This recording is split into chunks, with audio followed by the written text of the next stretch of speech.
when should it start? I mean, as soon as soon as anyone wants it to. I think that everyone should be exposed to an opportunity for leadership. Again, it's not suited for everyone necessarily, but you won't know whether or not it's suited for you unless you have the exposure.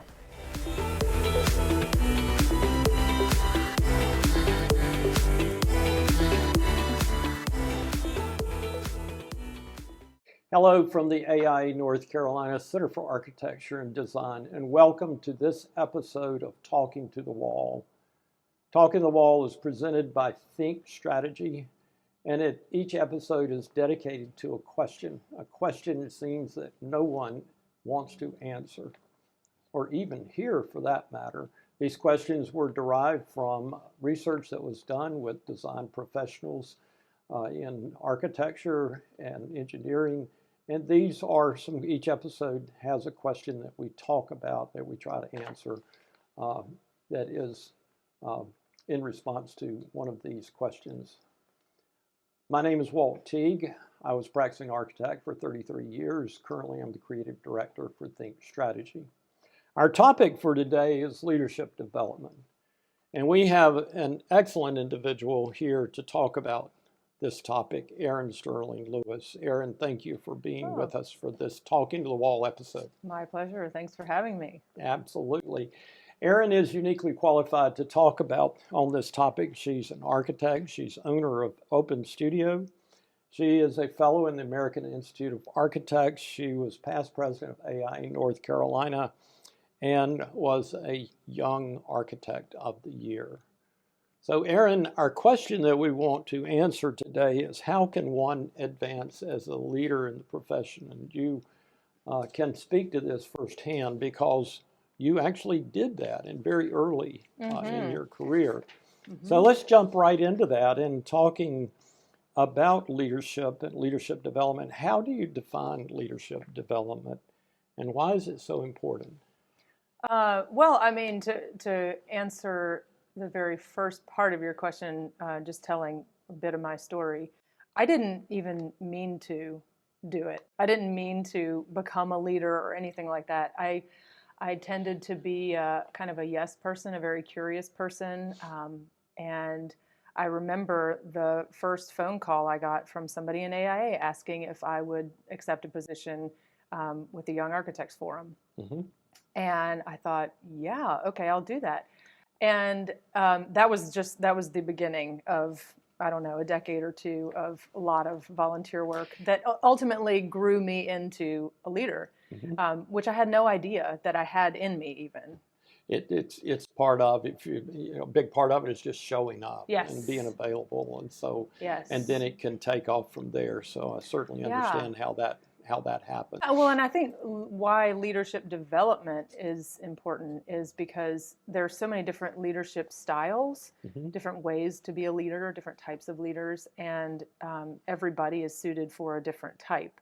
And so that's what leadership development can really help you hone that, whatever you're kind of leaning towards in terms of leadership, whether you're a silent leader or a dynamic leader or whatever, development really helps you. So when should that start? You said that yours started with a phone call, but mine started with a phone call. It started before that. I guess so. Yeah. I mean, when I think about it, and I listen to a lot of my other heroes, leaders in the profession, especially, and one of them is another architect in our community, Kristen Hess, and she would probably tell you that her leadership development started with Girl Scouts when she was a girl. And I really love that. So my answer to that would be, when should it start? I mean, as soon as anyone wants it to. I think that everyone should be exposed to an opportunity for leadership. Again, it's not suited for everyone necessarily, but you won't know whether or not it's suited for you unless you have the exposure. So it could be a continuum that you begin much earlier. You may not recognize it as accepting leadership or beginning your leadership development, but it could become very early in life. You made mention to leadership skills or styles a minute ago. Are there specific leadership skills important in the design profession? Yeah, I think probably I think that listening is probably Mm-hmm. one of the biggest ones because usually or almost always when there's a leader in the room, you're leading other people. And so those people are really important to listen to. I think another really important skill along those lines is to really get to know the strengths of the people you are leading and the people you are with, as well as your own strengths, to know the difference and then to be able to elevate the strengths of those people and really Mm-hmm. enhance it and embrace them. I think that's really key. So, how do you go about identifying and nurturing the right leadership traits? It goes back to listening and noticing, Mm-hmm. really paying attention to what excites people, Mm-hmm. and kind of grabbing that and saying, okay, this is what really excites this person. I know that I can go to this person to work with this task or get this part done. I think, yeah, lots of observing and listening and having conversations with people one on one. And wouldn't you say, too, it's getting to learning who you are and learning Mm-hmm. yourself and Yes. what do you have to offer? Where are your own strengths that you Yes. have to offer? And where are your weaknesses? Exactly. Yeah, probably more so than the Yes, strengths. exactly. And that's Yeah. that's what I know definitely puts the radar on even more so for finding strengths in others is knowing your weaknesses. So I know that there are resources, there are ways that you can nurture, you can develop these leadership skills. Let's talk a little bit about what are some of those resources? Well, I know that here so I'm an architect in the Triangle, AIA Triangle, and the Young Architects Forum actually has a program called the Leadership Forum. Mm-hmm. And it is a program that you apply to. And it's, I forget if it's over a course of months or weeks or whatever.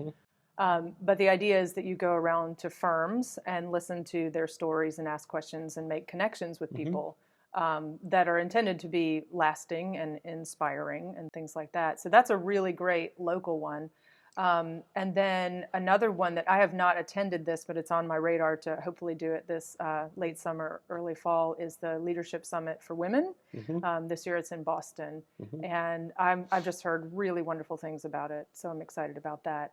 And other than that, I would say, I mean, involvement in anything AIA can give you a leg in on leadership if you let it, if you want to.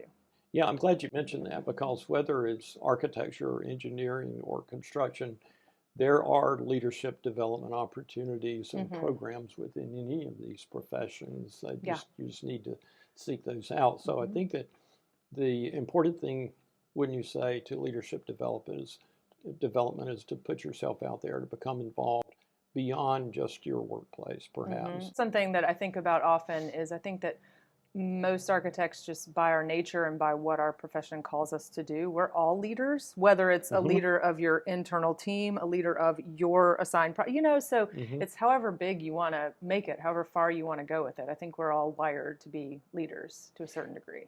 So you've mentioned listening more than once while Oh. we've been talking, which I think is great because it amplifies the fact that that is such an important important skill or important thing to be a good leader. But what other things do you think makes a good leader?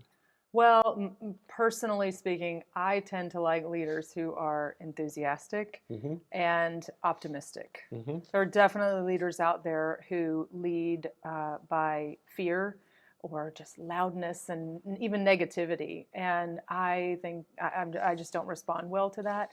I really love an optimistic, enthusiastic leader. We've talked about this question in a number of different ways, but let's go back to the central question of this episode. How does one advance as a leader in the profession?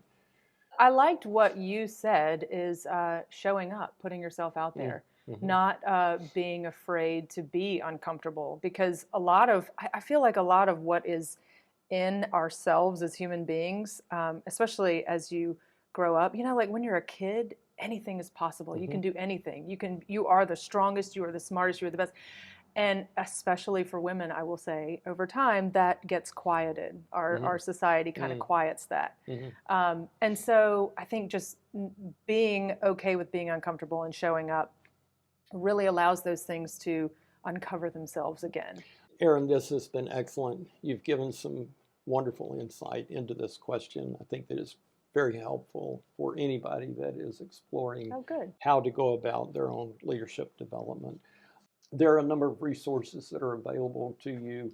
We're providing those links on this screen, so go to any of those. In addition to that, this is only one of the episodes and one question that we've been exploring in the Talking to the Wall blog series.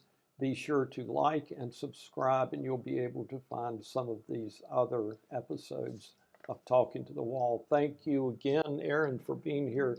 Thank you for joining us for this, presented by Think Strategy. Think Strategy is a North Carolina-based business, but performing services all over the United States. These are business strategic planning services aimed at architecture, engineering, and construction professions, helping them to grow, perform, and transition in their ownership. Thank you once again.